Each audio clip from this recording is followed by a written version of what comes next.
नमस्कार महाराष्ट्रा, कशा आहात? आय होप मस्त आणि मजेत असाल. 10वीला आहेत, मराठी मीडियम आहे तुमचं आणि म्हणून तुमच्यासाठी आपल्या अनअकॅडमी महाराष्ट्र 910 चॅनलवर पूर्णची पूर्ण सिलेबस अगदी 10वीचा पहिल्या चॅप्टर पासून ते शेवटपर्यंत प्रत्येक एक्झरसाइज ज्याला तुम्ही सराव संच म्हणता, एवढंच नाही तर आपला संकीर्ण प्रश्नसंग्रह म्हणजे ज्याला तुम्ही शेवटी तो प्रश्नसंच असतो ना, प्रॉब्लेम सेट, तो सुद्धा. आणि सगळ्यात महत्त्वाची गोष्ट म्हणजे PYQ असतील, परीक्षेत विचारले जाणारे MCQ असतील, पूर्ण तुमचा प्रश्नसंचासोबतच जे काही हायर ऑर्डर थिंकिंग स्किलचे एक्झाम्पल्स असतात ना, ज्याला तुम्ही हॉट्स क्वेश्चन म्हणतात, मराठीमध्ये गरमागरम म्हणत असाल, असे सगळे प्रश्न आपण या सिरीजमध्ये घेणार आहोत. आणि म्हणून लक्षात ठेवा, तुमच्या मराठी मीडियमच्या विद्यार्थ्याला हा व्हिडिओ आणि या चॅनलची लिंक शेअर करायला पाठवू नका. पण मला सांगा, याच्या पुढचे आणखी व्हिडिओ असेच आपण कंटिन्यू टाईप टाकायला पाहिजेत का चॅनलवर? जर तुम्हाला यस वाटत असेल तर कमेंटमध्ये यस टाईप करा. आणि जर अशा तुम्हाला जास्तीत जास्त विद्यार्थ्यांच्या कमेंट आल्या तर मला वाटतंय मी ही मराठी मीडियमच्या विद्यार्थ्यांसाठीची सिरीज कंटिन्यू करायला हरकत नाही. जे काही असेल ते तुमच्या कमेंटवर डिपेंड आहे. तुम्ही जर यस म्हटलात तर कंटिन्यू करतो, नो म्हटलात तर जे काही आपल्या इंग्लिश मीडियमच्या विद्यार्थ्यांसाठी चालू आहे ते तर चालूच आहे. मग बघताय काय, तुम्ही ठरवताय ना कंटिन्यू करायचंय ना, मग यस टाईप करा. बघा, आता आपला हा जो काही पहिला चॅप्टर आहे, मी जरी इथं इंग्लिश मीडियममध्ये लिहिलं असलं तर इथून पुढचा सगळा भाग हा मराठी मीडियममधला आहे. म्हणून दोन चलातील रेषीय समीकरणे. आता बघा, मुळात या चॅप्टरमध्ये जाण्या अगोदर किंवा हा चॅप्टर सुरुवात करण्या अगोदर या चॅप्टरला बोर्डाच्या परीक्षेमध्ये नेमकं वेटेज किती आहे हे आपण समजून घेऊ. एकूण 40 मार्कांपैकी विचार केला तर या टॉपिकवर जवळपास 10 मार्कांचे प्रश्न विचारले जातात. आता हे 10 मार्काचे प्रश्न त्यातले MCQ किती असतात? 1 marker, 2 marker, 1 marker MCQ, 2 marker activity किती असतात? 3 मार्कर ऍक्टिव्हिटी कशी विचारली जाते? आणि सगळ्यात शेवटचा म्हणजे 4 मार्काचा हॉट्सचा प्रश्न सुद्धा अधिकाधिक शक्यता असते या चॅप्टर मधून येण्याची. आणि 3 मार्काचा प्रश्न सुद्धा ग्राफवरचा हॉट्सचा. बरं, 3 मार्काचे 2 प्रकार असतात. एक असतो तुमच्या पुस्तकातला आणि दुसरा असतो हॉट्सचा क्वेश्चन, जो क्वेश्चन नंबर 5 असतो, तो सुद्धा याच चॅप्टर मधून विचारला जातो. जाऊ द्या, नको जास्त डिस्कशन करायला. पण आपल्याला त्या 40 पैकी 10 मार्कांची तयारी करण्यासाठी अगदी सुरुवातीपासून म्हणजे पहा, एक्झरसाइजच्या आधीचे प्रश्न, पूर्ण एक्झरसाइज, प्रॉब्लेम सेट आणि सगळ्यात शेवटचं म्हणजे परीक्षेत येणारा मात्र सिलेबसच्या बाहेरचा प्रश्न, या सगळ्यांची तयारी आपल्याला पूर्ण वर्षभरात करायची आहे. तुमची आतापर्यंत कमेंट करून झाली ना यस म्हणून? मला वाटतं आता चॅप्टरला सुरुवात करायला हरकत नाही. बघा, चॅप्टरचं नाव आहे दोन चलातील रेषीय समीकरणे. थोडक्यामध्ये सांगतो, दोन चलातील म्हणजे काय? ज्याला अल्फाबेट्समध्ये ABCD ते XYZ पर्यंत जे काय अल्फाबेट्स असतात, असे जर एखाद्या एक्सप्रेशनमध्ये वापरले असतील, ज्याला आपण व्हेरिएबल म्हणतो. व्हेरिएबल म्हणजे काय? चल. चल म्हणजे चालू असलेला म्हणजे काय? ज्याची किंमत सारखं बदलते. आपण एखाद्या वेळेस म्हणतो ना, हा मित्र फार चालू आहे बरं का, याचा अर्थ काय? त्याच्यावर विश्वास नाही ठेवायचा. याचा अर्थ काय? तो सारखं बदलतो. चालू, चल असं काही नाही. ह्या शब्दाची उगम वगैरे ह्या गोष्टीत आपल्याला व्याकरणात जायचं नाही, फक्त सांगितलं ध्यानात राहण्यासाठी. चल म्हणजे चालू आणि चालू म्हणजे बदलणारा. तसा हा असतो दोन चलातील, ज्याची किंमत सारखं बदलत असते, असं असतं चल. ठीक आहे. बरं, लिनियर या शब्दाचा अर्थ काय? ज्या एक्सप्रेशनची किंवा ज्या इक्वेशन मध्ये विचारले गेलेले जे व्हेरिएबल आहे, जे व्हेरिएबल वापरले गेले आहेत, त्या व्हेरिएबलची डिग्री फक्त एकच असणं. बरं, जर 2 असेल तर ते क्वाड्रेटिक झालं, 3 असेल तर ज्याला आपण क्यूबिक म्हणतो, 4 असेल तर बाय क्वाड्रेटिक म्हणतो, 5 असेल तर पेंटिक म्हणतो. काय हो सर, तास मराठी मीडियमचा आहे, तुम्ही हिंदी इंग्लिश मध्ये बोलायले, असं काही नाही ना? लक्षात घ्या, लिनियर म्हणजे एक रेषीय, क्वाड्रेटिक म्हणजे वर्गीय समीकरणे, ठीक आहे, क्यूबिक म्हणजे घन समीकरणे, असं काहीतरी असेल. कमेंटमध्ये सांगा बरोबर आहे का? ठीक आहे. आणि सगळ्यात महत्त्वाची गोष्ट म्हणजे क्यूबिक, बाय क्वाड्रेटिक, पेंटिक असे काही असतात ते प्रकार, ते आपण नंतर पाहू. त्याचं काय जास्त टेन्शन घ्यायची गरज नाही. एक गोष्ट ध्यानात ठेवा, व्हेरिएबलची डिग्री जर 1 असेल, फक्त पॉझिटिव्ह एकच असली पाहिजे, धन 1 असेल तर त्याला म्हणायचं रेषीय समीकरणे. जर ती 1 शिवाय दुसरी कितीही असली, 0 असली, मायनस असली, 2 असली, 3 असली, तरी त्याला काय म्हणणार तुम्ही? तूच लक्ष दे, त्याला काय म्हणणार? वर्गीय, घन है ना, वगैरे वगैरे वगैरे. पण आपल्याला कंडिशन काय, एक रेषीय लिनियर असणं, एक रेषीय असणं, म्हणजे डिग्री किती असली पाहिजे, 1 असली पाहिजे. हुशार आहेत रे पोट्टे हो तुम्ही. चला तर मग आता ह्या चॅप्टरमध्ये आपण एक्झरसाइजला सुरू करण्याआधी अगोदर जे काही विचारलेलं इंट्रोडक्शन ते आपण सांगूयात. त्याच्यामध्ये सगळ्यात सुरुवातीला आपल्याला विचारलंय दोन चलातील रेषीय समीकरणे. म्हणजे तुमच्या लक्षात आलं थोडक्यामध्ये. समजा उदाहरणार्थ आपल्याकडे असं एखादं समीकरण आहे ज्याला आपण म्हणू ax प्लस by है ना प्लस c इक्वल्स टू 0. इथं काय आहे माहिती आहे का, a असल b असल बिलॉंग्स टू रियल नंबर. म्हणजे काय रे, हे काहीतरी संख्या आहेत a b c. c पण धरूयात है ना, c इज कॉन्स्टंट. c पण काय असणार, c पण कॉन्स्टंट. कॉन्स्टंटला आपण मराठीमध्ये काय म्हणतो, स्थिरांक म्हणतो है ना.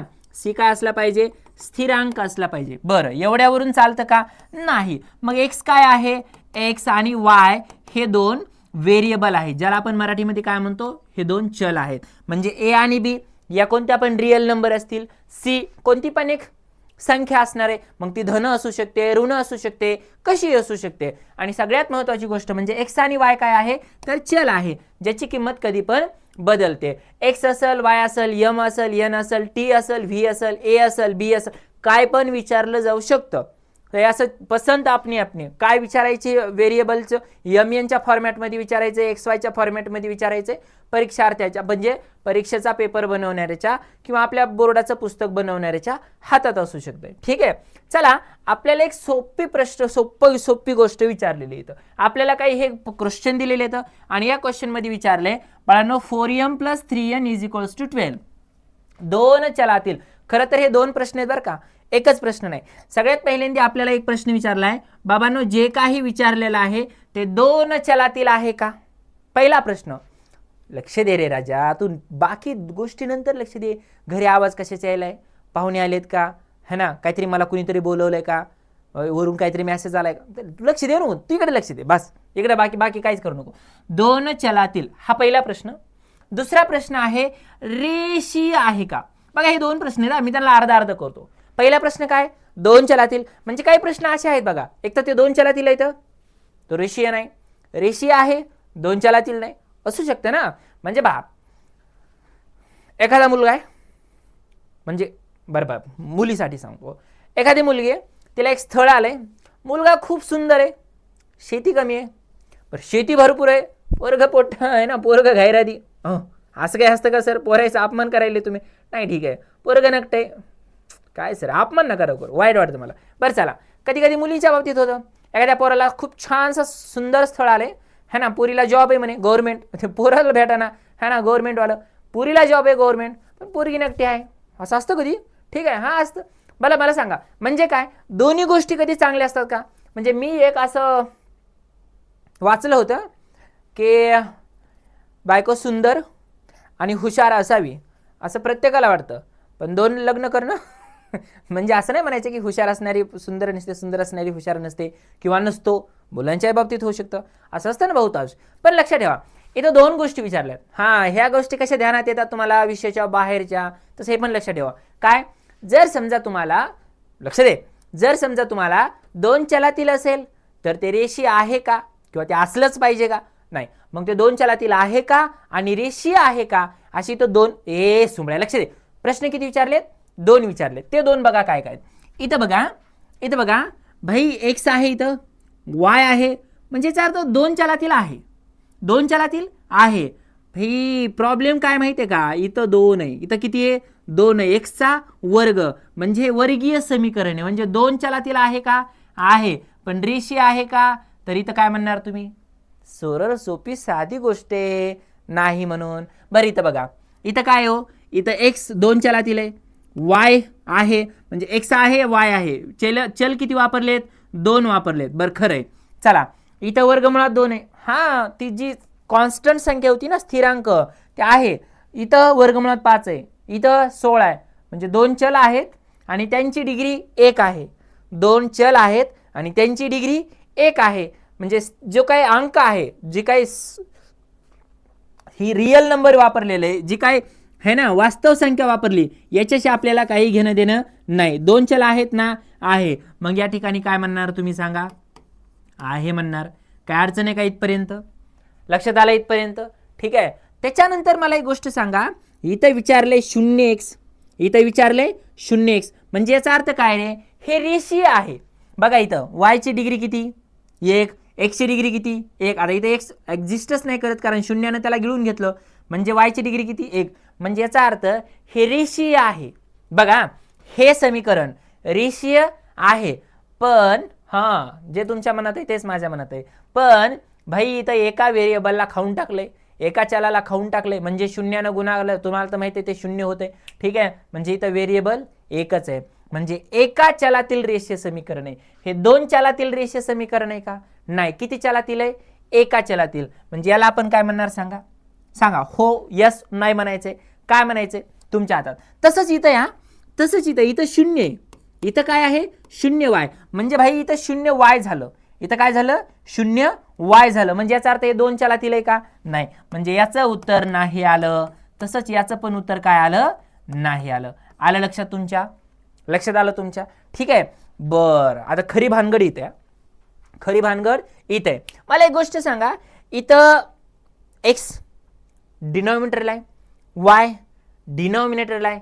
याचा अर्थ काय झाला?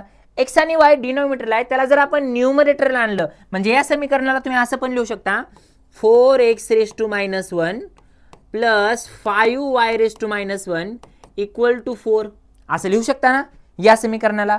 अच्छा, म्हणजे x ला जर वर घेतलं तर त्याची डिग्री मायनस ए. असं मी नाही म्हणत, बिलकुल नाही म्हणत. तुम्हाला 8वीला ना स्क्वेअर अँड स्क्वेअर रूट नावाचा नाही इंडायसिस नावाचा एक धडा होता 8वीला. कुणाकुणाला आठवते? माय चान्स, सॉरी, खरं सांगा, प्रामाणिकपणे सांगा, कुणाकुणाला आठवते? होता ना इंडायसिस नावाचा. ठीक आहे, त्याला काहीतरी म्हणतात, इंडायसिसला मराठीत काय म्हणतात? ते. ठीक आहे, मग मला सांगा, घातांक नावाचा धडा होता आणि त्याच्यामध्ये तुम्ही हा गुणधर्म पाहिला होता. म्हणजे खालच्याला जर वर घ्यायचं असलं ना, त्याच्या डोक्यावर -1 येतं, खाली जर 2 असेल तर वर -2 होतं. खाली म्हणजे या ठिकाणी, ठीक आहे, इथं काय नाही म्हणजे 1 होतं, याला वर घेतलंय म्हणजे -1 झाले. म्हणजे इथं 2 चलातील आहे का रे? x आणि y 100% 2 चल आहेत, पण रेषीय मात्र नाही. भाई रेषीयसाठी कंडिशन काय? ते 1च असलं पाहिजे. मग -1 असून चालणार? समजते ना? खरं प्रामाणिकपणे सांगा, समजायला नाही इतकं सांगितलं तर? म्हणजे याचा अर्थ काय? हे 2 चलातील रेषीय समीकरण नाही. आता जर तुम्ही म्हणताय ना खरंच समजलंय आहे ना, तर ह्या शेवटच्या प्रश्नाचं उत्तर मला कमेंटमध्ये सांगा, लवकर सांगा. ठीक आहे, लक्षात आलं? पुढे आपण बघूयात. बघा, शेवटचा प्रश्न आहे 4xy - 5y - 8 = 0. या प्रश्नाचं तुझं सांगा. प्रश्न विचारलेला आहे, खालील एक सामायिक समीकरणे सोडवा. बघा प्रश्न काय विचारलाय, 5x - 3y = 8. आणि दुसरा प्रश्न आहे 3x + y = 2 है ना. बघा, एखाद्या कुणाचा तरी जन्म झाला, आईवडिलांचं पहिलं काम असतं किंवा सगळ्यांचं आपलं पहिलं काम असतं. एका मुलाचा जन्म झालाय किंवा एखाद्या मुलीचा जन्म झालाय, नवीन आहे, जन्म झाल्यावर नवीनच असते, बाळ आहे. ठीक आहे, पहिलं काम असते त्याचं नामकरण करणं, बारसं म्हणतो ना आपण त्याला. म्हणजे बघा, माणसाच्या आयुष्याचे काय 16 संस्कार असतात ना. पहिला असतो नामसंस्कार, आहे का नाही, आणि शेवटचा असतो अंतिम संस्कार. हे तर माहिती आहे तुम्हाला. तर याला म्हणायचं, हा जो नामसंस्कार असतो हा पहिला असतो. तसं बघा, पहिल्या काळात कसं होतं माहिती आहे का? बघा, आज छत्रपती शिवाजी महाराज आहे ना, परवा दिवशी 2 दिवस झालं छत्रपती संभाजी महाराजांची जयंती झाली, ज्याच्यामध्ये बघा बऱ्याच वेळेस पहिल्या काळामध्ये ना असं नावं होते, दुसरा संभाजी, दुसरा शिवाजी, होते का नव्हते, पहिला शहाजी, असे नावं होते. तसं पहिलं ना नंबर द्यायचे, नाव ठेवत असताना तसा नंबर द्यायचे. ठीक आहे, जसं आपण फ्रान्स राज्यक्रांतीमध्ये 16वा लुई पाहिला होता, याचा अर्थ त्याच्या आधी 14वा, 15वा, 13वा, 12वा लुई होते, तसे नंबर द्यायचे. तसं आपलं पहिलं काम आहे, याला नंबर द्या. याला म्हणा इक्वेशन नंबर 1, याला म्हणा इक्वेशन नंबर 2. इक्वेशन म्हणजे समीकरण. समजलं? ठीक आहे. आता मला एक गोष्ट सांगा, हे जो काय आहे 5x - 3y = 8 आणि 3x + y = 2, हे झालं. मला एक गोष्ट सांगा, इथं x आणि y नावाचे 2 भाऊ असं गृहीत धरा, समजायला काय हरकत आहे. x आणि y नावाचे कोण आहेत? 2 भाऊ. आता ह्या भाऊ नाही, भाऊ, ब्रदर. ठीक आहे, राम सर ओम सरांसारखे. ठीक आहे, आता x आणि y हे दोघं भाऊ. मला सांगा, इथं x ला किती एकर आहे रे? 5 एकर. समजतंय ना, शेतकऱ्याची पोरं आहात ना. x ला किती एकर आहे? 5 एकर आहे. इथं एक्सला किती एकर आहे? 3 एकर आहे. भाऊ राग आला कोणाला? या एक्सला राग आलाय. भाई माझ्या दुसऱ्या भावाला 5 एकर आहे, मला 3 एकर आहे. नाही जमत नाही. मग काय करायचं? दोघांना सारखी असली पाहिजे. बरं तुम्ही सांगा, एक्सचं सोडून द्या, एक्सचं सोडून द्या. तुम्ही विचार केला वायचा, भाई वायला इथं 3 एकर आहे, इथं वायला किती एकर आहे? 3 एकर. या वायला किती आहे? 1 एकर फक्त. म्हणजे ते इंडायसेस मध्ये घातांमध्ये 8वीला असताना पाहिलं ना, काही नसलं म्हणजे 1 एकर असते. हा आपल्या इथं वेगळं असतंय, काही नसलं म्हणजे त्याला भूमिहीन शेतकरी म्हणतात. काय म्हणतात त्याला? भूमिहीन शेतकरी. तसं गणितात काही नसलं म्हणजे 1 असतं बरं का, काही नसलं म्हणजे 1 एकर असतंय, हे ध्यानात ठेवायचं. भाई इथे याला 3 एकर आहे, याला 1 एकर आहे. एक काम करा, मला एक गोष्ट सांगा, याला जर तुम्ही 3 न मल्टिप्लाय केलं तर याला पण 3 होतं का नाही? म्हणजे भाई आता समानता आली, संविधानाने सगळ्यांना काय केले? समानता दिलेली आपल्याला. मग आपण आता गणिताला समानता देऊ. भाई याच्या भावाला इकडे 3 एकर आहे, मग आपलं काम काय? याला पण 3 एकर असली पाहिजे. बरं याला 3 एकर देण्यासाठी काय करावं लागेल? एक्सचं सोडा रे, एक्सचं सोडा. एक्सला सोडा नाही, एक्सचं सोडा. ठीक आहे, एक्सचं सोडा. काय करायचे? वायला आपण इथं 3 एकर करू. बरं मला सांगा, गणितात परत समानता आहे. मग समानता आहे तर मग फक्त याला 3 एकर देऊन जमन का? नाही, द्यायची तर सगळ्यालाच द्यावं लागते. म्हणजे इथं काय करायचं माहितीये का? याला म्हटलं तुम्ही इक्वेशन फर्स्ट, याला म्हटलं इक्वेशन सेकंड, याला म्हणायचं समीकरण 2 ला कितीने गुणायचं? तुम्ही सांगा चला लवकर. 3 ने गुणवू, असंच ना? 3 ने गुणवू. चला काय असेल ते तुम्ही लिहा तुमच्या पद्धतीने. बरं 3 न गुणल्यानंतर उत्तर काय येईल रे? बरं 3 न गुणल्यावर उत्तर काय येईल सांगा? 3 त्रिक 9x अधिक 3y बरोबर 3 दोन्ही 6. याला म्हणायचं समीकरण नंबर 3. आता मला एक गोष्ट सांगा, समीकरण नंबर 1 मधला हा 3y आणि समीकरण 2 मधला हा 3y सारखे झाले का नाही? भाई आपलं काम काय होतं? समानता. हे विसरायचं नाही. या चॅप्टर मध्ये समानतेला कधीच विसरायचं नाही. काय मोकार चॅटिंग करू नका रे, मोकार. कमेंट करा, उत्तर लिहा. उत्तर येते ना तुम्हाला? माझं उत्तर यायच्या आधी पटपट कमेंट करून टाक बरं, कमेंट करून टाका. चला मग मला सांगा, मला एक गोष्ट सांगा, समीकरण 1 आणि 2 वरून इथे काय म्हणायचं आपण? याला काय म्हणायचं? याला सांगा समीकरण 1 आणि 2 नाही, 2चा विषय संपला. 2लाच आपण 3 मध्ये कन्वर्ट केलं, 3 वरून. ठीक आहे, मला एक गोष्ट सांगा, समीकरण 2 आणि 3 वरून एक काम करा, याला असं लिहा बरं, असं. काय पहिलं समीकरण काय सांगा? 5x वजा 3y, 5x वजा 3y बरोबर 8 आणि हे आहे 9x अधिक 3y बरोबर 6. लक्षात आलंय? याला म्हणायचं वजा बाकी. याला एक मिनिट मला एक गोष्ट सांगा, ज्या भावाला आपण सारखी जमीन केली त्याला आता मारून टाकायचं बरं का? हा सारखं नाही ठेवायचं. ठीक आहे, सारखे नाही ठेवायचे, त्यांना आता संपवायचं. भाई त्यांना संपवायचंय ना, मग मला एक गोष्ट सांगा, इथं जे मायनस आहे आणि इथं जे प्लस आहे ते आधीच संपायलंय ना? खरं सांगा प्रामाणिकपणे. बरेच विद्यार्थी मला विचारतात, सर ऍडिशन कधी करायची, सबट्रॅक्शन कधी करायची, ते समजत नाही. मी सांगतो भाई, तुम्ही ज्याला समान केलंय ना, लक्ष दे, ज्याला तुम्ही समान केलंय ना तो ऑलरेडी संपतोय का हे बघा. तर इतर हे एक प्लस वाय, इथं 3 मायनस वाय, 3 प्लस 3y आणि मायनस 3y, तो आधीच संपतो, डायरेक्ट संपतो. तुम्हाला इथं काय करायची गरज आहे का? नाही. जर तो ऑलरेडी संपत असेल ना तर त्याची करा बेरीज. त्याची काय करा? काय लिहा? त्याची काय लिहा? बेरीज. बरं बेरीज केल्या उत्तर काय आलं सांग बरं? 9 5 14, 14x बरोबर 8 आणि 6 14. हे प्लस 3y मायनस 3y कटलं. x बरोबर उत्तर किती आलं रे? 14 भागिले 14. हे 14 कटलं. x म्हणजे उत्तर किती आलं सांगा? 1. कुणाकुणाचं उत्तर आले सांगा मला? x बरोबर 1 कुणाकुणाचं उत्तर आले? 100 खरं आहे. आता काय करायचं माहितीये का? हे जे आलंय ना, इथं ठेवतो हा.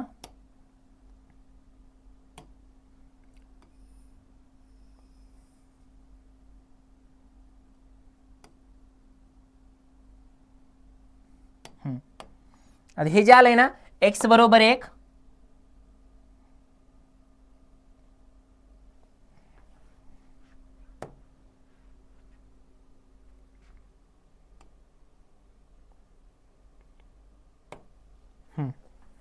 हे जे आलंय ना x बरोबर 1, x बरोबर है ना समीकरण है ना x बरोबर 1 ही किंमत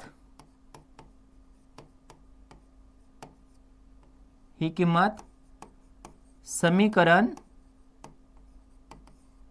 1 मध्ये ठेवू, 1 मध्ये ठेवू. काय समीकरण 1 सांगा? 5x वजा 3y. अरे 1 मध्ये ठेवायची का 2 मध्ये? 2 सोपे. चला 3x अधिक 3x म्हणजे काय 1 अधिक y बरोबर 2, y बरोबर 3, हे इकडे गेले, y बरोबर 2 वजा 1 वजा 1. ठीक आहे. आणि देअरफोर x बरोबर 1 आणि y बरोबर वजा 1. दिस इज आवर फायनल आन्सर. हे आपलं काय झालं सांगा? फायनल आन्सर झालं. आले सगळ्यांचं? आलं सगळ्यांचं? हे झालं आपलं फायनल उत्तर. किती जणांचं उत्तर बरोबर आले सांगा मला? किती जणांचं उत्तर बरोबर आले सांगा मला? आलं? ठीक आहे. बघा आता आपण एक सेकंड मेथड वापरू. सर असं का? असं का? बरं, जर समजा एखाद्याला या मेथडनं सोडवायचं नसेल, जर एखाद्याला या पद्धतीनं सॉल्व करायचं नसेल, तुम्ही दुसरी पद्धत सुद्धा वापरू शकता. दुसरी पद्धत सुद्धा तुम्ही या ठिकाणी वापरू शकता.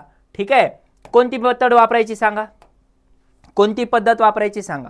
बघा या ठिकाणी पहिले इक्वेशन काय होतं रे इथं?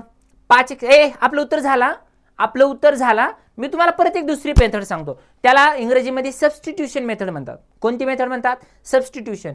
आणि याला म्हणतात इलिमिनेशन मेथड, म्हणजे इलिमिनेट करणं, नष्ट करणं. ठीक आहे.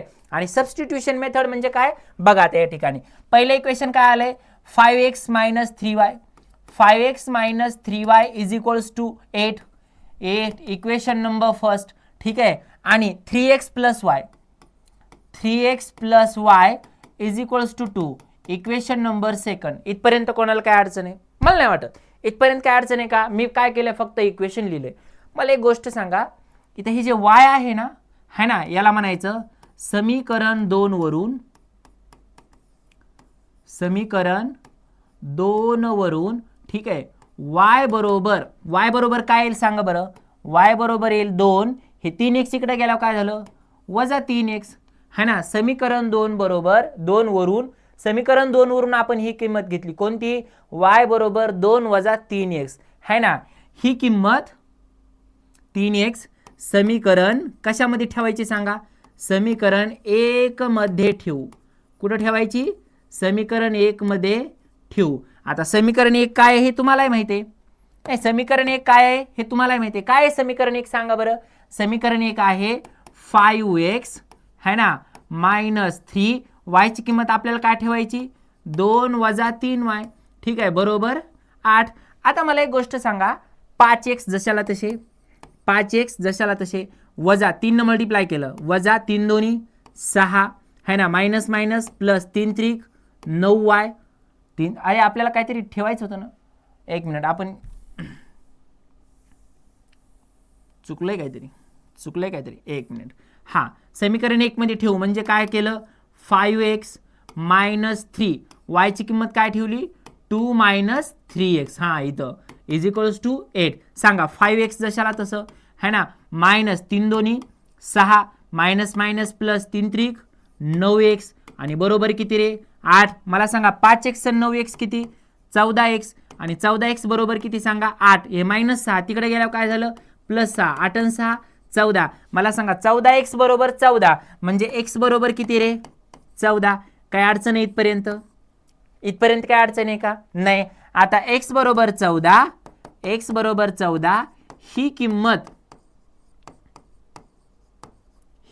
कुठे ठेवायची? y बरोबर है ना 2 वजा 3x मध्ये ठेवू. 2 वजा 3x मध्ये ठेवू. मग मला सांगा 2 वजा 3 आणि x च्या जाग्यावर 1. अरे x बरोबर 14 नाही रे बाळा, तू असं बिघडल्याने का करायला लागला? हां, x बरोबर किती रे? 14 नाही, हे 14 आणि हे 14 कटलं म्हणजे x बरोबर 1. तर x बरोबर 1 ही किंमत है ना y बरोबर 2 वजा 3x मध्ये ठेवू,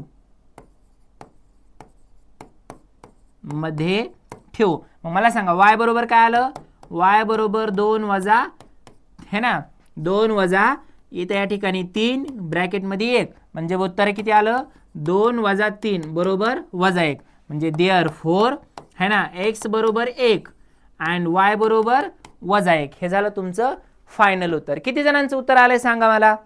चला स्क्रीनशॉट काढून घ्या पटकन. आणि जर समजा परीक्षेत असा प्रश्न विचारला, लक्षात राहू द्या ठीक आहे, जर समजा परीक्षेत असा प्रश्न विचारला तर तुम्ही डायरेक्ट या दोन्हीपैकी कोणतं पण एक सोडू शकता, दोन्हीपैकी कोणती पण एक मेथड वापरू शकता. स्क्रीनशॉट नाही काढून घेतला, काढा लवकर. चला चला स्क्रीनशॉट काढा. घ्यायचं पुढचं एक्झाम्पल. बघा पुढं काय विचारले, पुढे एक्झाम्पल विचारले. पुढचं एक्झाम्पल हे आपल्याला कृती बेस्ड आहे, ऍक्टिव्हिटी ज्याला आपण म्हणतो. आणि हा प्रश्न परीक्षेत 3 मार्कांसाठी आतापर्यंत बऱ्याच वेळेस विचारलेला आहे. कसा असते, बोर्डाला वाटतं पोराने पुस्तक उघडल्या पहिल्यांदा हे दिसलं असेल, पाठ झाला असेल वर्षभरात, विचारून टाकू काही अडचण नाही असं म्हणून बोर्डात बऱ्याच वेळेस हे प्रश्न विचारतंय. आणि जसं विचारलंय तसं करायचंय, बाकी काहीच नाही, मनानं काही लिहायचं नाही. जर त्यांनी विचारलंय ना त्याच्या पुढचं पाऊल टाकायचंय. बघा आता काय केलंय, सोडवा म्हणून सांगितलंय. 3x अधिक 2y बरोबर 29 आणि 5x वजा y बरोबर 18. दिसतंय सगळ्याला? कमेंट करा, एकदा कमेंट करा फास्ट. दिसतंय का सगळ्यांना? दिसत असेल तर हो म्हणा. चला मला सांगा काय विचारलं रे, 3x अधिक 2y बरोबर 29. याला म्हटलं इक्वेशन नंबर 1. आपलं पहिलं काम, हे पहिलं काम काय, समीकरणाला नंबर द्यायचा, नाव द्यायचं म्हणजेच नंबर द्यायचा. आणि दुसरं काम काय, 5x वजा y बरोबर 18, याला म्हणायचं इक्वेशन नंबर 2. आता बघा दिलेली समीकरण y या चलाचा लोप करून सोडवू म्हणजे इलिमिनेशन करू. लोप म्हणजे नष्ट, लोप पावणे, नष्ट करणे या अर्थानं. त्यासाठी चौकटीत योग्य संख्या लिहा. बघा समीकरण सेकंडला 2 न गुणायचं. आता 2 न का गुणायचं, मी इथं सांगितलं भाई इथं y ला किती एकर आहे, 2 एकर आहे, इथं काहीच नाही म्हणजे इथं 2 कमी म्हणून इथं 2 न गुणलं. बरं 2 न गुणल्यानंतर कुणाला, समीकरण सेकंडला ना, म्हणजे इथं किती आहे 5x वजा 5x गुणिले 2, त्याच्यानंतर आलं y गुणिले 2 आणि आला 18 गुणिले 2. प्रत्येकाला आपण 2 न गुणले, बाकी काहीच केलं नाही. बघा एकदा लक्ष द्या, बघा एकदा पटकन बघा बरं, मी बदल काय केलाय का, मी बदल काय केलाय का, बिलकुल काहीच नाही. आपल्या हातात बदल करायचा नसतो आणि आपल्या मनानं काय बदल करायचा पण नाही. बरं 5 दोन्ही किती रे 10x वजा इथं 2y वजा 2y बरोबर 18 दोन्ही 36. याला म्हणायचं इक्वेशन नंबर 3. इथपर्यंत कोणाला काय अडचण नाही? मला नाही वाटत काय अडचण असेल म्हणून. काय अडचण आहे इथपर्यंत? आता बघा समीकरण 1 मध्ये समीकरण 3 मिळू. काय करायचं, समीकरण म्हणजे ऍडिशन करू. बरं ऍडिशन का बरं, कारण इथं +2y आणि इथं -2y, इथं काय -2y संपतं ना आपोआप. म्हणून काय करायचं, दोघांना ऍड करायचं, ते आपोआप कॅन्सल होतंय. मग बघा पहिलं इक्वेशन काय ठेवलं, 3x अधिक 2y बरोबर 29. 3x अधिक 2y बरोबर 29. आणि दुसरं इक्वेशन काय आहे 10x है ना वजा 2y आणि बरोबर किती रे 36. मला सांगा 10 आणि 3 किती रे, 10 आणि 3 13x. हे 2y कटलं. मला सांगा 6 आणि 9 किती, 15, 15शीला 5चा हातचा आला 1, उत्तर किती आलं 65. 13x बरोबर 65 म्हणजे 13 पंचे 65. खरंय ना, मला थोडे पाडे कमी पाठ आहेत पण 13 पंचे 65 म्हणजे x बरोबर किती रे 5.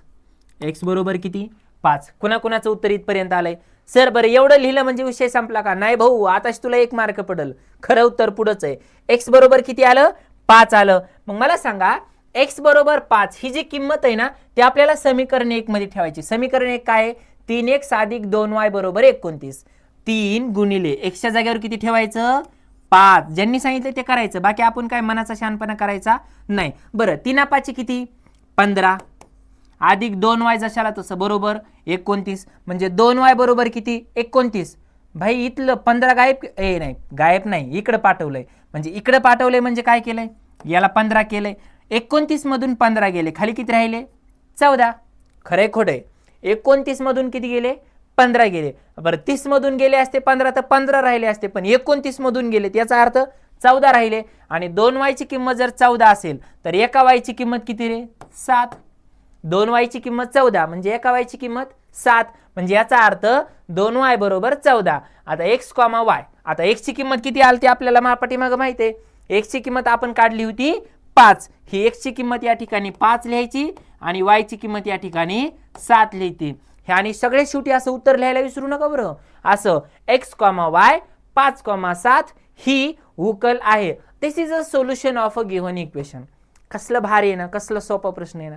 ठीक आहे, हे काय होता आपला दुसरा प्रश्न. बघा, याच्या अगोदर आपण ही अर्धी ऍक्टिव्हिटी सॉल्व्ह केली. स्क्रीनशॉट काढून घ्या जर तुम्हाला काढायचं असेल तर. तुम्हाला या ठिकाणी दिसण्यासाठी काही प्रॉब्लेम असेल मला कमेंट करून सांगा. ठीक आहे, म्हणजे नेक्स्ट टाइम आपल्याला काय करता येतं, अरे इथं हे नाव बदलायचं आता पुढच्या वेळेस. 2 चलातील रेषीय समीकरणे करायचं आहे का नाही. मराठी मीडियम भाई, मराठीला विसरायचं नाही है ना. मराठी म्हणजे आपली माय माऊली. ठीक आहे, म्हणून मी मराठीमध्ये शिकवायलो तुमच्या सगळ्यांसाठी. ठीक आहे, आपल्याला मराठी लय आवडते. चला, आता मला एक गोष्ट सांगा. ठीक आहे, मला एक गोष्ट सांगा, काय करणार बरं या ठिकाणी, काय करणार बरं. जर ह्या दोन्ही बघा, ह्या समीकरणाला शिकवत असताना ना मी तुम्हाला एक साधी आणि सरळ सोपी साधी गोष्ट सांगतो. ती गोष्ट कोणती बघा. या समीकरणामध्ये या असे जर समीकरण परीक्षेमध्ये आलं, नीट लक्ष द्या, ऐकू ना. ठीक आहे, बघा असे काही समीकरण असतात जे समीकरण परीक्षेमध्ये आले तर आपल्याला सोडवण्यासाठी एका सोप्या पद्धतीचा वापर करायचा आहे. ती पद्धत कोणती बघा, ज्या पद्धतीला म्हणतात ASAP. म्हणजे काय, एकदा ॲडिशन करायची, एकदा सबट्रॅक्शन करायची, एकदा ॲडिशन करायची आणि पुन्हा प्लेसमेंट करायची. आता प्लेसमेंट म्हणजे काय हे सांगतो. इथं आलंय ना, याला म्हणायचं 15x है ना. पहिलं इक्वेशन काय आहे रे बाळांनो, पहिलं इक्वेशन काय आहे, 15x अधिक 17y बरोबर 21. याला म्हणायचं इक्वेशन नंबर फर्स्ट. आणि बघा 17x अधिक 15y बरोबर 11 याला म्हणायचं इक्वेशन नंबर सेकंड. अशी जर कधी कंडिशन आली तर एकदा एक काम करायचं, एकदा समीकरण 1 काय म्हणायचं बघा. काय झालं, हे काय झालं बघा. समीकरण 1, पेन बदलू, काय करणार, समीकरण 1 आणि समीकरण 2. सर तुम्ही समी का लिहिता, समी माझ्या मैत्रिणीचं नाव होतं, मला तिची आठवण यायली म्हणून समी राहिलो. चल, समीकरण 1 आणि समीकरण 2 यांची बेरीज करून, यांची काय करायची सांगा, आधी बेरीज करायची. बेरीज करून बरं बेरीज केली तर उत्तर काय येतं मला सांगा बरं. 15 आणि 17 32. 15 आणि 17 किती 32. सांगा 32x अधिक 32y बरोबर 1 आणि 1 2 आणि 32. उत्तर पण किती आलं 32. बरं 32 ने डिवाइड केलं तर उत्तर किती येतं सांगा बरं. x अधिक y बरोबर 1. याला म्हणायचं इक्वेशन नंबर 3. याला म्हणायचं इक्वेशन नंबर 3. बघा इक्वेशन नंबर 3 किती सोपं आलंय. x प्लस वाय बरोबर 1. काय केलं, एकदा ऍडिशन केली. चला a कट करू आपण. आता काय करायची, सबट्रॅक्शन करायची. आता काय करायची, सबट्रॅक्शन. बघा सबट्रॅक्शन मध्ये काय येतं, समीकरण 1 आणि 2, समीकरण 1 मधून 2 किंवा 2 मधून 1 काय पण वजा करा तुमच्या मनावर. समीकरण 2 मधून 1 वजा केल्यास किंवा 1 मधून 2 तुम्हाला म्हटलं ना काय पण करा. समीकरण ठीक आहे 1 मधून 2 वजा केल्यास सांगा बरं काय भेटतं. समीकरण 2 मधून जर 1 वजा केलं किंवा 1 मधून 2 वजा केलं, 15 मधून 17 गेले, खाली किती राहिले वजा 2x. खाली किती राहिले वजा 2x. नंतर हे बघा 17 मधून 15 गेले, खाली राहिले अधिक 2x बरोबर 21 मधून 11 गेले, 21 मधून 11 गेले, खाली किती राहिले 10. लक्षात आलं इथपर्यंत. बघा 15 मधून 17 गेले वजा 2x, 17 मधून 15 गेले 2x आणि 21 मधून 11 गेले 10. याला चला याला 2 ने डिवाइड करा बरं. उत्तर किती आलं वजा x अधिक हे वजा y ना 2y ना, हा y होतं नाही तर तुम्ही काय पण लिहिता. वजा x अधिक y बरोबर 5. याला म्हणायचं इक्वेशन नंबर 4. याला काय म्हणायचं इक्वेशन नंबर 4. इथपर्यंत आलं सगळ्यांचं आलं इथपर्यंत. आता बघा काय करायचं. आता काय करायचं बघा, इक्वेशन 3 आणि 4 किती सोपं आहे रे. बघा ना दोघं भाऊ x आणि x, पण दोघाची जमीन सारखी का नाही, दोघाची जमीन सारखी का नाही x. इथं काय अन्याय झालाय का कुणावर, नाही बिलकुल. काय भाऊ लय असतात भाऊ, बारक्याला मोठ्याला किंवा जो शिकला नाही त्याला हां, तुमच्या घरात कधी झालंय का असं सांगा बरं. तुमच्या पप्पावर अन्याय झाला का नाही खरं सांगा प्रामाणिकपणे. एकदा कमेंटमध्ये यस टाका बरं. पप्पावर अन्याय झालाय का नाही, वाटणीमध्ये चुलत्यानं जास्त उचललंय का नाही. असं होतंय मला माहित आहे. चला लक्ष द्या इकडं. इथं काय करायचं, -x आणि इथं +x. मग सांगा काय करणार, काय करणार सांगा बरं. समीकरण 2 आणि आहे ना 3 आणि 4 यांची बेरीज करून, समीकरण 3 आणि 4 यांची बेरीज करून काय बेरीज करायची बघा. एकदा आपण ऍडिशन केली, एकदा सबट्रॅक्शन केली. आता काय करायचं, आता ऍडिशन करायची. बेरीज करून काय बेरीज सांगा बरं. x अधिक y काय आहे सांगा. x अधिक y बरोबर किती रे 1 आणि -x अधिक y बरोबर 5. सांगा x आणि x कटलं, उत्तर किती आलं 2y बरोबर 6. 5 आणि 6 देअरफोर y बरोबर किती रे 3. y बरोबर किती 3. ठीक आहे. आता y बरोबर 3 ही किंमत कशात ठेवायची सांगा. ही किंमत कशात ठेवायची, समीकरण 3 मध्ये ठेवा है ना. ही किंमत समीकरण 3 मध्ये ठेवा. हे पिवळ्या कलरनं लिहायला पाहिजे होतं का. y बरोबर 3 ही किंमत समीकरण कुठं ठेवायची सांगा, समीकरण 3 मध्ये ठेवा. बरं जर समीकरण 3 मध्ये जर आपण ठेवली तर काय येईल उत्तर सांगा बरं. x अधिक y बरोबर किती रे 1. म्हणजे x च्या जागेवर काय येईल सांगा. x अधिक है ना 3 बरोबर 1 म्हणजे x बरोबर किती रे 1 वजा 3 म्हणजे x बरोबर किती वजा 2. आलं लक्षात सगळ्यांच्या. आणि देअरफोर x, y बरोबर x ची उत्तर किती आलं वजा 2 आणि y चं उत्तर किती आलं 3. ठीक आहे 3. ही उकल आहे. उकल म्हणजे सोल्युशन. ही उकल आहे. बघा बरं एकदा समजतंय का. बघा बरं काही डाऊट असलं तर विचारा बरं पटकन. फार पटकन विचारा. सांगा लवकर. काय डाऊट आहे का इथपर्यंत.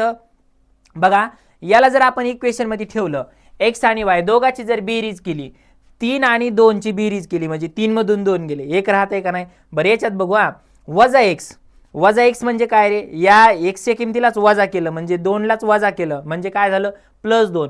2 आणि 3 5 आली का नाही उत्तर. हे बरोबर आहे म्हणजे याचा अर्थ आपलं उत्तर बरोबर आहे. ठीक आहे. चला लक्षात आलंय सगळ्यांच्या. लक्षात आलंय का सगळ्यांच्या. खरं सांगा, प्रामाणिकपणे सांगा. बघा आपले या ठिकाणी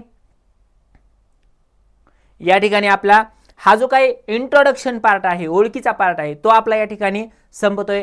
अनअकॅडमी महाराष्ट्र 910 नावाचं यूट्यूब चॅनल तर तुम्ही आहात, चॅनलवर सबस्क्राईब करा. पण सगळ्यात महत्त्वाची गोष्ट म्हणजे टेलिग्रामला पण एक आपलं चॅनल आहे अनअकॅडमी महाराष्ट्र 910 नावाचं. ते चॅनलची लिंक डिस्क्रिप्शनमध्ये दिलेली आहे. सगळ्यात महत्त्वाची गोष्ट म्हणजे डिस्क्रिप्शनमध्ये आपल्या जर तुमच्याकडे कोणी 11वी 12वीला असेल तर 11वीचं पण आपलं एक नवीन चॅनल आहे अनअकॅडमी महाराष्ट्र क्लास 11 नावाचं. त्या चॅनलवर 11वीचे क्लासेस सुरू झालेले आहेत. आणि आपल्या अनअकॅडमी नावाच्या ॲपवर दर रविवारी क्विज असते. म्हणजे आता मी हा चॅप्टर शिकवला ना, या चॅप्टरची पूर्ण क्विज आता पुढच्या रविवारी मी जी लिंकमध्ये कमेंट दिलेली आहे ना, त्या लिंकमध्ये बघा. म्हणजे आपल्या कमेंटमध्ये जी लिंक पिन केलेली आहे ना, त्या कमेंटला जाऊन तुम्ही रविवारी असणारी क्विज देऊ शकता. ठीक आहे. तर रविवारच्या क्विजला जॉईन करण्यासाठी तुम्हाला काय करायचंय, कमेंटमध्ये दिलेली लिंक, पिन केलेली लिंक जॉईन करायची आहे. तुम्ही रविवारची क्विज देऊ शकता. आणि असंच येणाऱ्या प्रत्येक रविवारी आपली हे असते, क्विज असते, परीक्षा असते, ज्या काही गोष्टी असतात आपण ॲपवर घेतो बऱ्याच. त्यामुळे तुम्हाला अनअकॅडमी ॲप नावाचं ॲप डाउनलोड करायचं. तिला तिथं जर कधी इन्व्हाइट कोड विचारला तुम्हाला, बघा लक्षात ठेवा, त्या ठिकाणी जर कधी इन्व्हाइट कोड विचारला तर तो कोड वापरायचा तुम्हाला RKJ. कोणता कोड वापरायचा, RKJ कोड वापरायचा.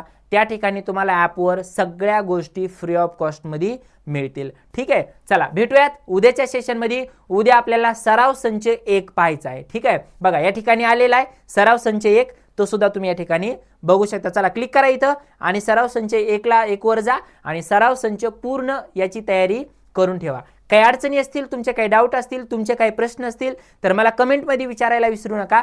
पुढच्या भागामध्ये मी ते सुद्धा प्रश्न या ठिकाणी घेतो. ठीक आहे, चला भेटूयात पुढच्या भागामध्ये. तोपर्यंत बाय बाय.